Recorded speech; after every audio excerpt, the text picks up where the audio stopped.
everybody. I am so excited to be back here for the next Naptime Nuggets. It's number 3. There is a way to get kids to behave while building the critical self-esteem and self-confidence needed to succeed in school. But what is it? What would benefit you and the child today and tomorrow? Can anyone guess? It's chores. I'm not kidding. It's giving kids chores. So let me tell you, I had my 3-year-old, and 3 years old is that magical age where they decide to fight you on everything. So I remember when they were young, I would do something like they're 1 or 2, you offer them, do you want the red cup or the blue cup? They choose one, right? Then I remember she was 3 and I said, would you like the red cup or the green cup? And she said, I want the blue one. I said, that's not an option. I just offered you. Do you want the red cup or do you want the green cup? She said, I want the blue one. Yeah, I hear you. You want that blue one. The blue one's dirty. It's in the dishwasher. Then wash it. Oh, what? Did my 3-year-old just tell me to wash a cup for her? Yes. So I get mad, I yell at her, she yells back at me, we're yelling, screaming at each other, and my husband says, I have 2 3-year-olds. He was right, I was losing my mind. Well, I went to my parent education group that I attended at Early Childhood Family Education here in Northfield, and the parent educator said, I have noticed over the years that sometimes 3 and older, they start misbehaving a lot, and there's this one strategy you can do that's really going to make it so that they behave better. It's you increase their responsibility. I was very suspicious. How would increasing her responsibility and getting her to do jobs actually help her behave better? What? So I went home and I said, Haley, you're 3.5 now. I need you. We need to work together to help the house run. And so here's a list of chores that need to be done. Which ones would you like to do? She puffed up her chest and said, I'll take this one and this one. I don't even remember what they were now, but I can tell you her behavior turned around that day. I couldn't even believe it. She started behaving better from that day on because she felt a part of something bigger. It was important that she really work hard on things to help me. So in a recent online challenging behavior series I'm working on right now on challenging behaviors, this is one piece that I offer as a way to prevent challenging behaviors from even occurring. You increase their responsibility. Well, it turns out in the last 15 years doing parent education and working with child care providers and other professionals around the state, it turns out the research backs me up. They look at it 3 and 4 years old. If a child is doing chores, they're more likely to stay in school, go further in school, and succeed. And get this, by 30, they went further in their career than if they did chores at 3 years old. Do you guys believe this?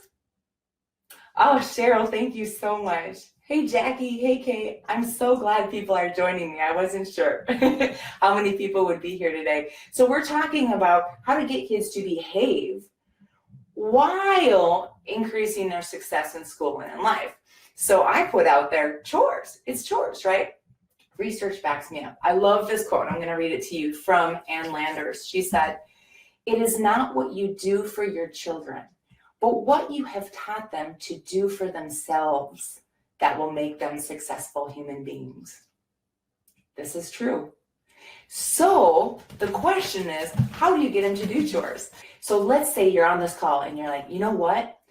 I want my child to succeed in school and life, or the kids in my care. I want to do more than just help them today. I want to make sure they get a great job and they do really well in school and life and relationships and feel really good about themselves. So I want to get them to do chores.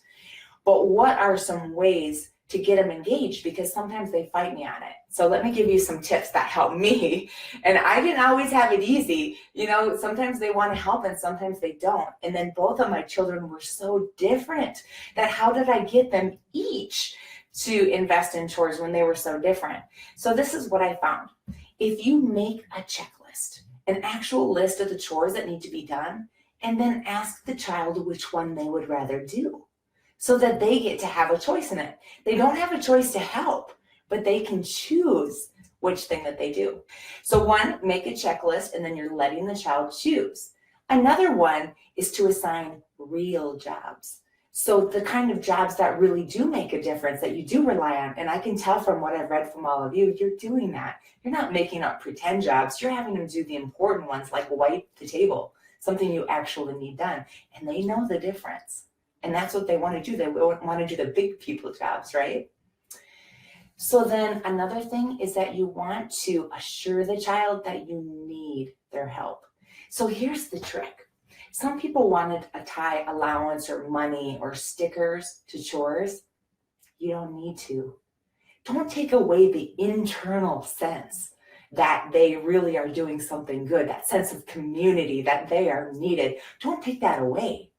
Just praise when they're doing it. Point out what it is that they're helping is making for you. So let's say my daughter was helping me carry in the groceries. I would say, oh, thank you so much for helping me carry in the groceries. We're such a good team. And she would just smile and get so proud. But it was hard for me to start relying on her because I was used to just doing it. She would offer to help and I'd say, no, I need you to just take care of this because I knew I was more efficient. But that undermined her sense of responsibility, her sense of being part of a team. So there's some ideas. So have a list, let the child choose, give them real jobs, and then assure them that you need their support. Don't tie it to money or stickers. Just make it, they're part of a team and everybody helps. I would also say to make cleaning fun. Because it shouldn't be something we have to do. The other day, I actually got half a day to clean, and I felt so good inside. So highlight that for kids, how good it feels to clean up together, how good it feels to have a space that's now been picked up and that we're all responsible for, that teamwork. So once somebody starts helping and they get praised and they get attention, other kids want to start helping too because that's what's getting attention, right? Tell the older kids to show the little ones how to clean. Those older ones, they get in the way. If you don't have them helping clean and helping you take care of the little ones, they start undermining you, don't they? They start maybe getting into trouble so that they can get attention like those little ones get attention. I'll give you a couple more ideas. One of them is that you make it fun. So how would you make cleanup fun? Well, doing it together is more fun than not doing it together. How about a game? How about let's see who can clean up the fastest?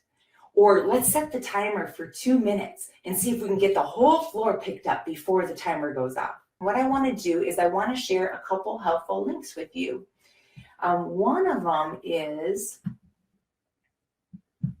this is from Positive Discipline. And there's 2 options. You can buy a pack of cards and it's $9.99. It's not from me. It's from the Positive Discipline website.